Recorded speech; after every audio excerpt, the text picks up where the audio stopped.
ఈ విషయం నాకు తప్ప అందరికీ తెలుసు. బెల్లం శ్రీకాకుళంలో ఒరిజినల్‌గా తయారవుతదని. కానీ నాకు వెళ్లి చూడడానికి 1 ఇయర్ పట్టింది. కానీ అంకుల్ గారు ఎంప్లాయ్ అంట.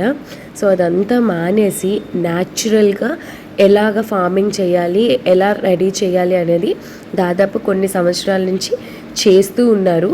సో, ఈయన దగ్గర స్పెషాలిటీ ఏంటంటే ఎవరైనా ఆయన దగ్గరికొచ్చి కొనుక్కుంటే సెల్ చేస్తారు. లేదు అంటే ఆయన తయారు చేసిన బెల్లం అంతా మన తిరుమల దేవస్థానానికి ఎవరు వడ్డీ కాసుల వెంకట్రామూర్తికి ఇచ్చేస్తారంట. నాకు అది వినగానే చాలా బాగా నచ్చింది.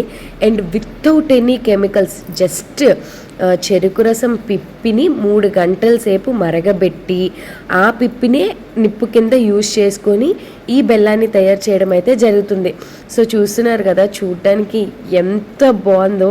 లక్కీగా నేను తయారు చేస్తున్నప్పుడే వెళ్ళడం వల్ల సో నేను మొత్తం వీడియో షూట్ చేసుకున్నాను. సో, అది మౌల్డ్స్ అని నాకు తెలీదు. అలా లేపేసరికి బెల్లం ఇంకా కిందకి రాలేదు. అండ్ నేనైతే టేస్ట్ చేశాను, నిజం చెప్పిన చాక్లెట్ కూడా పనిచేయదనమాట, అంత బాగుంది.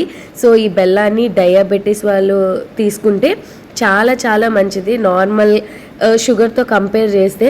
సో, ఎవరికైనా కావాలి అంటే చెప్పండి. రేట్ అయితే ఇప్పుడు మర్చిపోయాను, నేను కూడా కనుక్కోవాలి.